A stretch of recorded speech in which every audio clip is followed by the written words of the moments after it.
Joining us right now is Jason Isaac, former congressman. He's now with the American Energy Institute, CEO and founder of that organization. Congressman, thanks for joining us, sir. It's great to be on. Thanks for having me. Listen, we're suffering through yet another long, hot summer where the air quality is just in the toilet because of forest fires in Canada and the way the jet stream or the air streams or the stratosphere or whatever the heck is pushing it down to us.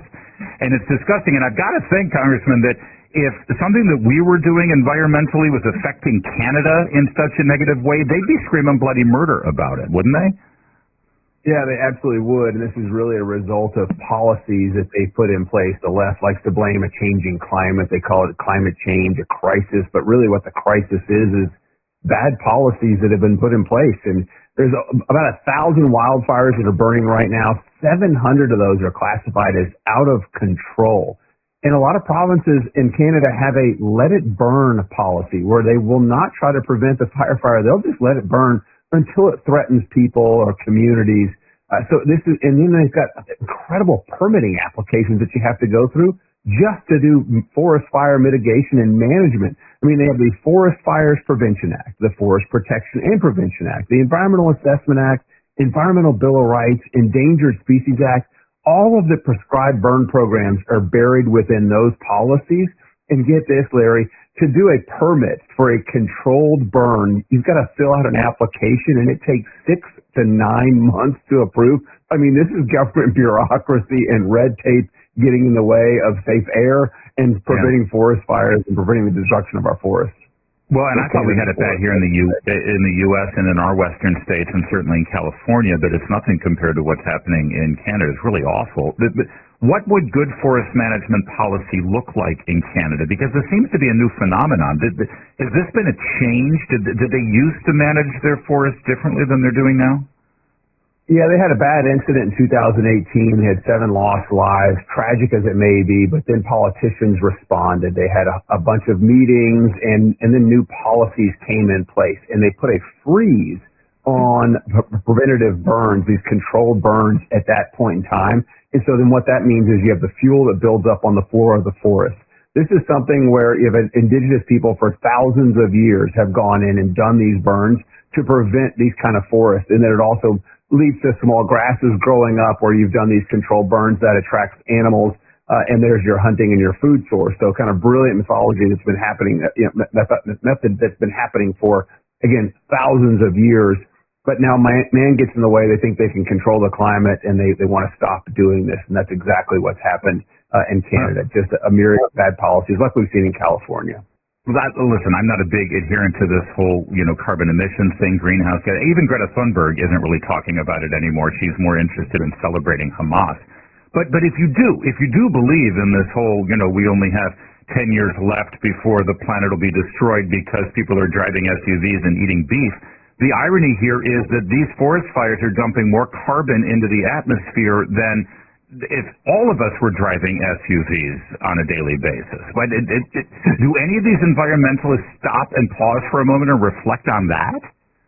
No, because that would make sense. You're right, Larry. I live a high-carbon lifestyle. I think the rest of the world should, too. I said that in front of Congress, and Jamie Raskin called me a carbon king like it was an insult. Well, guess what? My license plates and my name tag and my business cards now say. I was wondering why you were wearing a crown today, Congressman. So that's the Carbon King crown. Very impressive, actually. That was anointed by a Democrat, no less.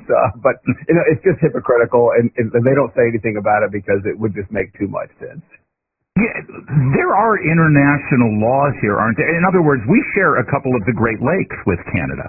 They can't just pollute Lake Superior. They can't pollute Lake Erie or Lake Ontario, right? There are laws. So why is it they're allowed to pollute our air? Yeah, I wish I knew the case, and I think that's where you see President Trump's and Administrator Zeldin's frustration with the air quality issues that they're causing Americans to suffer through temporarily, not incredibly harmful to human health, but look our track record over the last 5 decades has been unprecedented. We've reduced nearly 80% of criteria pollutants. These things that people say and claim in certain concentrations impact human health, we've reduced those by 80% becoming world leaders in clean air, something that I'm so grateful for the World Cup bringing in so many people from around the world to our country to get to experience our clean air and clean water, something we're number one in access to clean and safe drinking water, something that millions of women would love to have access to on a daily basis, yet because of the UN and some of these globalist positions not allowing money to flow into developing countries, they don't get to experience clean air or clean water. So women today will spend over 200 million hours walking to collect water because of bad climate alarmist globalist policies that keep them in poverty. Yeah, and meanwhile, I mean, forget about these third world nations or developing countries. You know, here in America, if you're in West Virginia in Appalachia, you'd love to start a new coal mine. The coal's there, but we can't open a new coal mine here because of clean air protocols. And meanwhile, we're getting our air polluted by something much worse than a coal mine. So what can we do? The president did suggest that we can increase tariffs to punish them. He called it willful negligence. Is there precedent for that? And will Canada respond to that and say, okay, fine, we'll change our policies?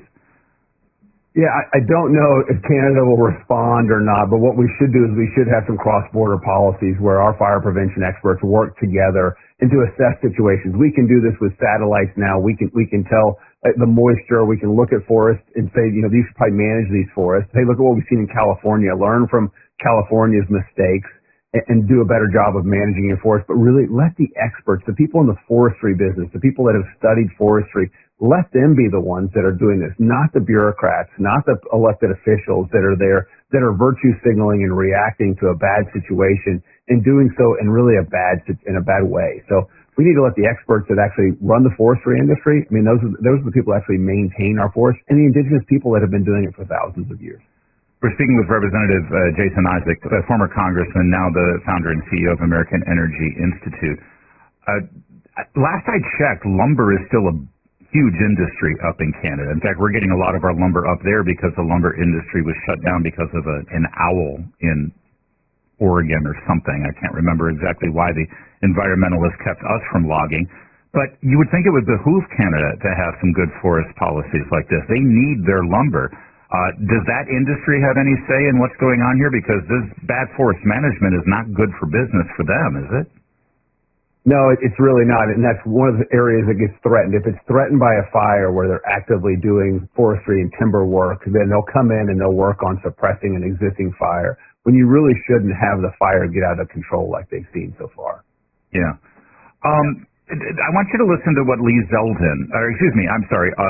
Senator Bernie Moreno of Ohio. He was on Fox News over the weekend, and he was commenting on this issue. Obviously, it's affecting the air quality in the northern Midwest worse than most places in the country. Here's what the senator had to say. Did we get that? If you took every automobile in America off the road for 1 year, we had no cars, no trucks for an entire year, that's about the amount of pollution that is happening during this 2 or 3 week period of time, and it's being dumped onto primarily the Midwest. And when I hear politicians like Carney and Ford say that we should help when they could have avoided this problem, it's disgusting. We're going to put sanctions on them. That means holding their assets, making certain that they don't have visas. We're going to put tariffs, as President Trump talked about it, because we have to make certain that the people who are suffering get compensated. This is an abject... Right there, Congressman Isaac, I mean, sanctions and putting holds on visas. I mean, basically, the senator is saying we need to treat them like they're a terrorist state, like they're, affiliated with Al-Qaeda and they're an existential threat to us. Is that going too far? Yeah, well, I understand the frustration, and who knows, maybe there are some policies that need to be put in place because of their negligence in Canada that make it harder for them to come here. I mean, I understand the frustration. We're seeing air quality like we haven't seen in over 5 decades, especially in that part of the country, and it's being impacted by people that have made really bad decisions in Canada. And so, again, I understand the frustration. Canada needs to do a better job. Our Clean Air Act, which we passed 5 decades ago, has that incredible progress. And we discount foreign sources of pollution so that we can allow industry to come here to the United States. But gosh, I mean, this is a little way too much foreign sources of pollution. They need to get out of control. We put handcuffs on our industry, our energy industry, for the Clean Air Act, and that's fine. We agreed to it. We voted on it. But what's the point if we're letting this happen? Congressman, thanks for joining us. Appreciate it.